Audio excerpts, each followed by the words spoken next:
વિદ્યાર્થી મિત્રો, ધોરણ 10 ત્રિકોણમિતિના ઉપયોગો પ્રકરણની અંદર આપણે ત્રિકોણમિતિની તો વાત કરી દીધેલી છે, પણ પ્રકરણ 9 ત્રિકોણમિતિના ઉપયોગો એના વિશે વાત કરવા જઈ રહ્યા છીએ. એમાં બે શબ્દ આપણે સમજવાના છે. એ પૈકીનો એક શબ્દ છે ઉચ્છેદ કોણ. એટલે શું? પ્રકરણનું નામ છે ત્રિકોણમિતિના ઉપયોગો.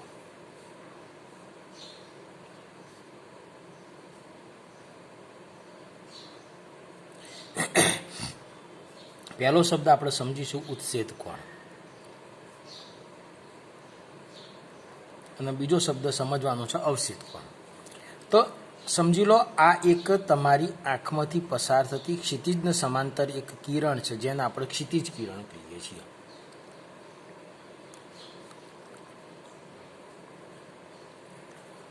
હવે આ ક્ષિતિજ કિરણથી ઉપરની તરફ કોઈ દ્રષ્ટિબિંદુ હોય તો આ આંખથી આ જે કિરણ બનવાનું ઉપરની તરફ દ્રષ્ટિકિરણ. એટલે દ્રષ્ટિકિરણ ક્ષિતિજ કિરણની ઉપરની તરફ હોય તો એ બંને વચ્ચે જે ખૂણો રચાય એને ઉચ્છેદ કોણ કહેવામાં આવે છે.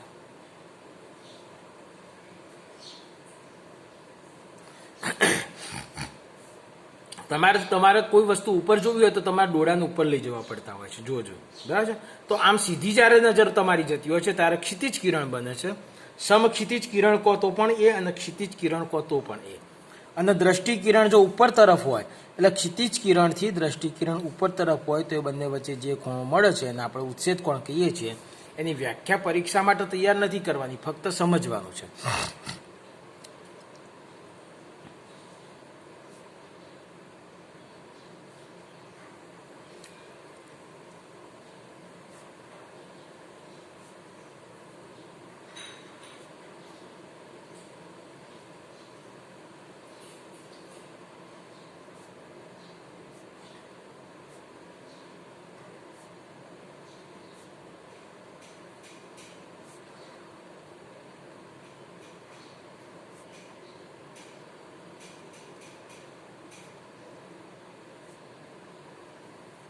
હવે બીજો જે ખૂણો આપણે સમજવાનો છે અવક્ષેદ કોણ.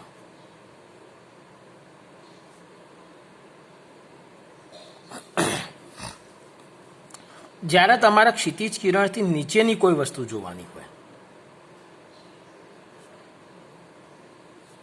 દાખલા તરીકે નીચે કોઈ વસ્તુ છે, તમે ઉપર ધાબા પર બેઠા હોય ને તમારે નીચે નજર કરો છો, તો નીચે કોઈ વસ્તુ જોવા માટે જે કિરણ બને છે એ દ્રષ્ટિ કિરણ છે.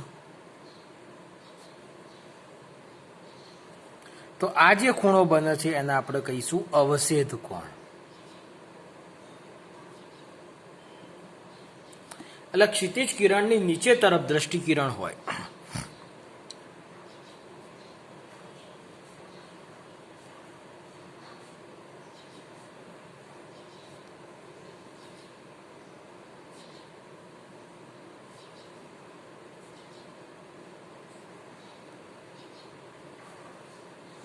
તો તે બે વચ્ચે બનતો ખૂણો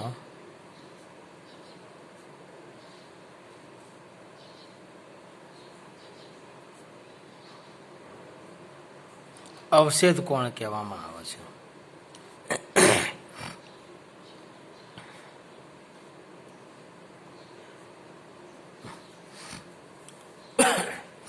આ સિવાય બે સૂત્રો સમજવાના છે, સાઇન થીટા અને ટેન થીટા. તો સૂત્રો તમને કહી દઉં, રિમાઇન્ડ કરાવી દઉં. સાઇન થીટા બરાબર સામેની બાજુ ભાગ્યા કર્ણ, અને ટેન થીટા બરાબર સામેની બાજુ ભાગ્યા પાસેની બાજુ. તો આ બે સૂત્રોનો ઉપયોગ કરીશું અને આ જોઈશું. આપણે ઉદાહરણના દાખલા જોઈએ એટલે આપણને વધુ ખ્યાલ આવશે. તો ઉદાહરણ 1 રકમ વાંચું છું, ધ્યાનથી સમજજો. જમીન પર એક ટાવર શિરોલંબ સ્થિતિમાં છે. ઉદાહરણ 1, જમીન પર, આ જમીન છે, એની પર એક ટાવર શિરોલંબ સ્થિતિમાં છે. જમીન પર એક ટાવર શિરોલંબ સ્થિતિમાં છે. તેના પાયાથી 15 મીટર દૂર, આ એનો પાયો છે, અને પાયાથી 15 મીટર દૂર, આ 15 મીટરના અંતરે જમીન પરના એક બિંદુથી, આ બિંદુ જમીન પરનું છે, આ બિંદુએથી ટાવરની ટોચનો ઉચ્છેદ કોણ, ટાવરની ટોચનો ઉચ્છેદ કોણ એટલે ઉચ્છેદ શબ્દ આવ્યો એટલે આપણે ઉપર તરફ દ્રષ્ટિ કિરણ જાય છે. આ ક્ષિતિજ કિરણ અહીં આપણે જોતા હોઈએ તો આ ક્ષિતિજ કિરણ બને ને આ દ્રષ્ટિ કિરણ બને. આ ટાવરની ટોચનો ઉચ્છેદ કોણ 60° બને છે. તો ટાવરની ઊંચાઈ શોધો એટલે એ બી શોધવાનો છે. અહીંયા આગળ આપણે વિચારી શકીએ કે એ બી ટાવર દર્શાવે છે, બરાબર છે. બી થી 15 મીટર દૂર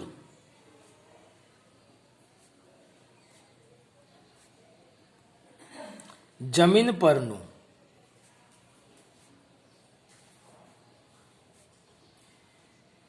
બિંદુ સી છે. બી થી 15 મીટર દૂર જમીન પરનું બિંદુ સી છે. હવે અહીંયા આગળ આપણે વાત કરીએ આકૃતિ ઉપરથી, ત્રિકોણ એ બી સી માં માપ ખૂણો બી 90° છે, માપ ખૂણો સી 60° છે. એ બી શોધવાનો છે અને બીસી બરાબર 15 મીટર છે. હવે અહીંયા આગળ એક વસ્તુ ધ્યાન રાખવાનું, કર્ણ શોધવાનો હોય અથવા આપેલો હોય ત્યારે સાઇન સૂત્ર વાપરવાનું, અન્યથા ટેન સૂત્ર વાપરવાનું. અહીંયા આગળ કર્ણ એટલે એસી, આપેલોય નથી અને શોધવાનોય નથી એટલે સાઇન નહીં વાપરવાનું, ત્યારે ટેન સૂત્ર વાપરવાનું. એટલે ટેન લઈએ છીએ તો ટેન 60 બરાબર સામેની બાજુ એટલે એ બી ભાગ્યા પાસેની બાજુ બીસી. ટેન 60ની કિંમત કોષ્ટક પરથી જોઈએ તો √3 એ બી શોધવાનો છે ભાગ્યા બીસી 15 આપેલો છે. આ 15 અહીંથી ગુણાકારમાં જશે તો 15 ગુણ્યા √3 = એ બી. માટે એ બી બરાબર 15 √3 આ આપણો જવાબ થયો. લખી શકાય ટાવરની ઊંચાઈ 15 √3 મીટર છે. આ દાખલો પૂરો. ઉદાહરણ 1 આવડ્યો, સમજ પડી છે. તો ચલો આગળનો દાખલો જોઈશું. ઉદાહરણ નંબર 2. ઉદાહરણ નંબર 2 એમાં એવું કીધું છે કે એક ઇલેક્ટ્રિશિયનને 5 મીટર ઊંચાઈવાળા થાંભલા પર ફોલ્ટનું સમારકામ કરવાનું છે. એના માટે એને ટોચથી 1.3 મીટર નીચે પહોંચવાનું છે અને પછી સમારકામ કરવાનું છે. હવે એક થાંભલો છે, આખો થાંભલો 5 મીટર ઊંચો છે, પણ એને આખા થાંભલાની ટોચ ઉપર નથી જવાનું, ટોચથી 1.3 મીટર નીચે સુધી જવાનું છે અને ત્યાં ઊભા રહીને પછી સમારકામ કરવાનું છે. આખા થાંભલાની ઊંચાઈ 5 મીટર હતી, આ 1.3, તો આ બાકીનું જે છે 3.7 મીટર થશે અને આખો થાંભલો જે હતો એ 5 મીટર થશે. સમજણ પડી હશે કે અહીંયા આગળ સુધી સીડીથી ચડશે, છેક ટોચે જઈને તો કામ કરતા ફાવા નહીં કોઈને, એટલા માટે એ ટોચથી થોડો નીચે રહેશે અને ત્યાં સુધી નિશાની મૂકશે અને પછી કામ કરશે. પહોંચીને સમારકામ કરવાનું છે. એ માટે તે સમક્ષિતિજ રેખા સાથે 60° ખૂણો રહે એ રીતે એક નિશાની થાંભલા સાથે ત્રાંસી મૂકે છે. તો સમક્ષિતિજ રેખા સાથે આ રેખા સાથે 60° ખૂણો રહે એ પ્રમાણે ત્રાંસી એક નિશાની ગોઠવે છે, જેથી કરીને અહીં સુધી પહોંચી જાય છે. તો પ્રશ્ન એવો પૂછ્યો છે કે નિશાનીની લંબાઈ શોધો. એટલે અહીંયા આગળ દાખલા તરીકે આ એ લઈએ છીએ, આ બી લઈએ છીએ, આ સી લઈએ છીએ અને આ ડી લઈએ છીએ. તો નિશાનીની લંબાઈ એટલે એસી શોધવાનું છે અને એની સાથે સાથે નિશાની થાંભલાથી પાયાથી કેટલી દૂર રાખવી પડશે એ પણ શોધવાનું છે, એટલે બીસી પણ શોધવાનું છે. એટલે બંને માપ આપણે શોધવાના કીધા છે. તો સૌ પ્રથમ અહીંયા આગળ એસી શોધીએ અને પછી આપણે બીસી શોધીએ. સાથે સાથે રકમ એવું પણ કીધું છે કે √3 બરાબર 1.73 લેવાય. તો આપણે અહીં વાત કરીશું, ડીબી થાંભલો છે,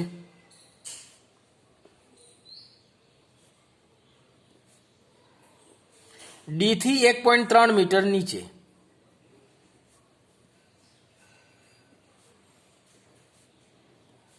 બિંદુ એ છે.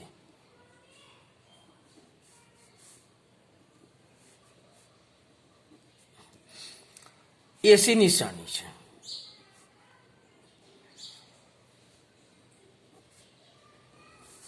હવે અહીંયા આગળ આપણે વાત કરીએ તો પહેલા એસી શોધવો છે એટલે કર્ણ શોધવો છે માટે સાઇન સૂત્ર વાપરીશું. એના માટે ત્રિકોણની વિગત લખીશું. ત્રિકોણ એ બી સી માં માપ ખૂણો બી બરાબર 90. આ બી ખૂણો કાટખૂણો છે. માપ ખૂણો સી બરાબર 60. એ બી બરાબર 3.7 મીટર. એસી શોધવાનું છે. તો અહીંયા લઈશું સાઇન 60 ઇઝ ઇક્વલ ટુ સામેની બાજુ ભાગ્યા કર્ણ. સામેની બાજુ આપી છે 3.7 ભાગ્યા કર્ણ એ બી 3. સાઇન 60ની કિંમત મૂકીશું. સાઇન 60ની કિંમત થશે √3/2 ઇઝ ઇક્વલ ટુ એ બી એટલે 3.7 ભાગ્યા એસી. હવે આ એસીને અહીં ગુણાકારમાં લાવી દો અને પેલા બે કિંમતો સામે લઈ જાઓ તો 3.7 પોઈન્ટ દૂર કરો તો નીચે 10 ગુણ્યા √3 એ નીચે આવશે અને 2 ઉપર જશે. માટે એસી ઇઝ ઇક્વલ ટુ હવે √3ની કિંમત આપણે મૂકવાની છે. કેટલી મૂકવાની કીધી છે? √3 1.73. તો સિમ્પ્લિફાઈડ કરીએ આપણે થોડું તો 37 ગુણ્યા 2 નીચે 10 ગુણ્યા 1.73.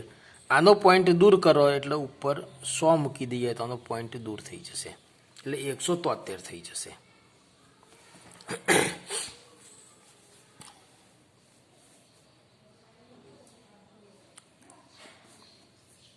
હવે અહીંયા આગળ 1 0 તો કેન્સલ થશે. રહ્યા કેટલા? તો 7 દુ 14 0 પછી 7 દુ 14 વધી 1 3 દુ 6 અને 1 7.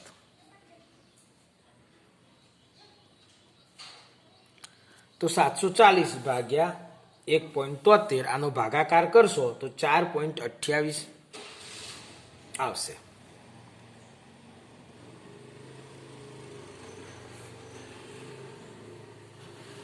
આ આપણને એસી મળી ગયો. હવે આપણે શું કરવાનું છે? તો આપણે આ પણ શોધવું છે. તો એ શોધવાનું છે તો એના માટે આપણે tan સૂત્ર વાપરીએ તો સામેની બાજુ ભાગ્યા પાસેની બાજુ એટલે tan 60 બરાબર એ બી ભાગ્યા બીસી. tan 60ની કિંમત √3 3.7 ભાગ્યા બીસી. તો બીસી બરાબર શું થશે? 3.7 અપોન √3 એટલે 37 નીચે 10 ગુણ્યા 173 ઉપર 100. 1 0 કેન્સલ. 370 ભાગ્યા 173. 370 ભાગ્યા 173 કરશો એટલે તમને આશરે 2.1 મીટર જેવું મળશે એટલે 2.14 મીટર. એટલે બંને જવાબ આપણને મળી ગયા. એટલે જો જવાબ આપણે બંને લખવા હોય તો લખી શકાય કે નિશાનીની લંબાઈ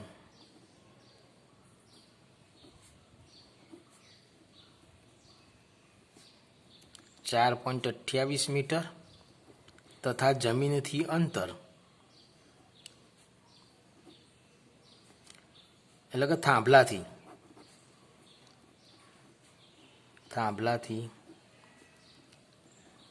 અંતર 2.14 મીટર થશે.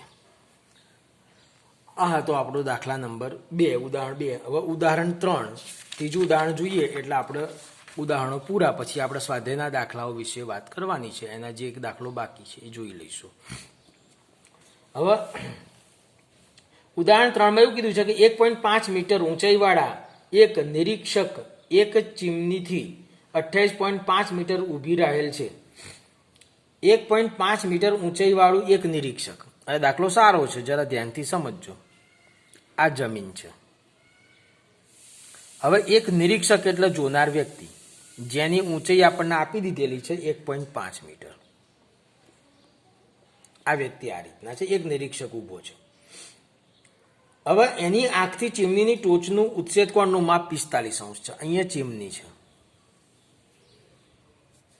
હવે અહીંયા એની ટોચ માથા ઉપર આંખ હોય એટલે આપણે આંખથી એક સીધું કિરણ જાય એને આપણે શું કહીશું તો કે ક્ષિતિજ કિરણ.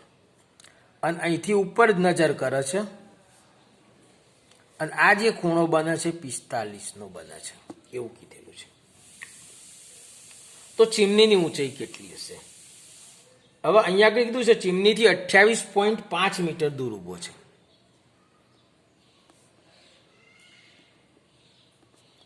હવે આ આખી ચીમની છે એ બી છે, આ સી છે, આ ડી છે, આ ઈ છે.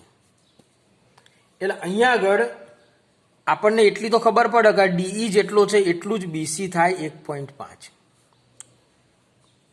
હવે એસી શોધીને એમાં આ ઉમેરી દઈએ એટલે આખી ચીમનીની ઊંચાઈ થઈ જશે.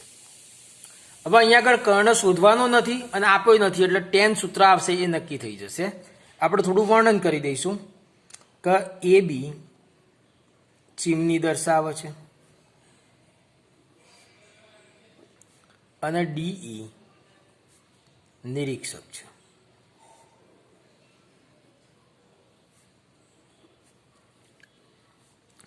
બરાબર.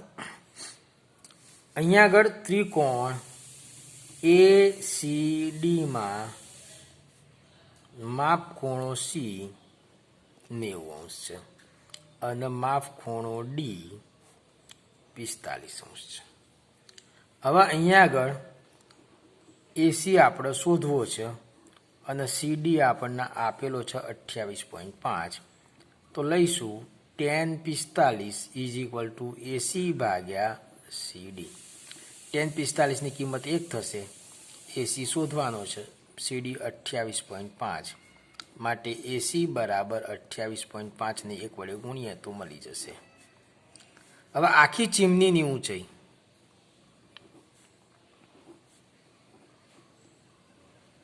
તો આ AC તો 28.5 આવ્યો, AC વત્તા CB એટલે 28.5 વત્તા 1.5 28.5 નો 29 ને 30 મીટર ચીમનીની ઊંચાઈ થશે. આ આપણો જવાબ થયો. આ હતું ઉદાહરણ નંબર 3. હવે આપણે સ્વાધ્યાય 9.1 નો દાખલા નંબર 5 જોઈશું.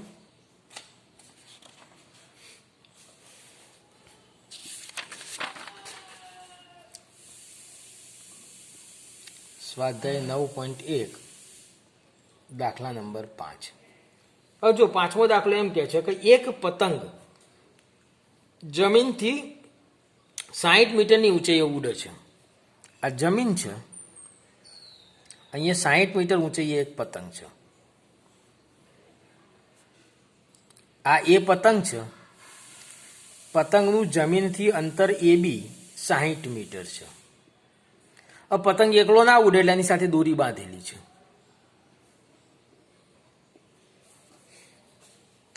હવે એવું કીધેલું છે કે પતંગની દોરીનો એક છેડો ક્ષણભર માટે જમીન પર મૂકી દીધો. પતંગની દોરીનો એક છેડો કોઈ માણસ પકડીને નથી ઊભું, જમીને અડાડી દીધો છે. અને આ સ્થિતિમાં દોરીનો છેડો જમીન સાથે 60° ખૂણો બનાવે છે. દોરીમાં કોઈ ઢીલ નથી એટલે દોરી કડક છે, સીધી છે એવું માની લઈએ છીએ. તો દોરીની લંબાઈ શોધો. એટલે એ પતંગ દર્શાવે છે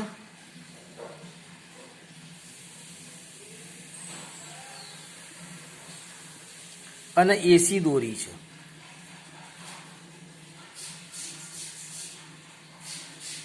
આ એ જે છે પતંગ છે અને AC દોરી છે. એ બી પતંગનું જમીનથી અંતર છે.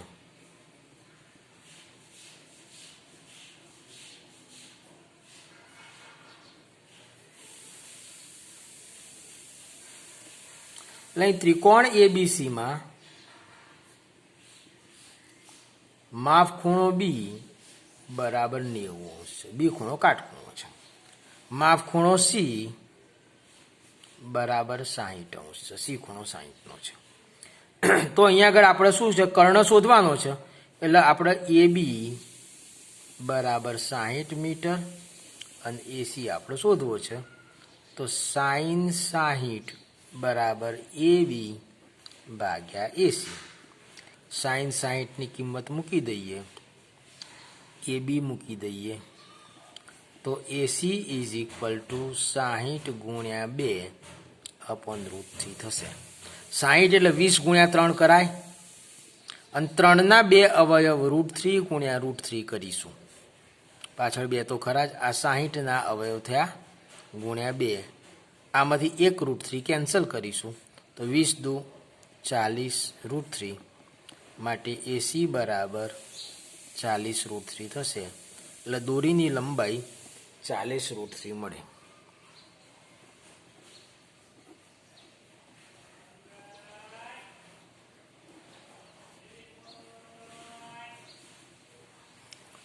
આ હતો આપણો દાખલા નંબર 5.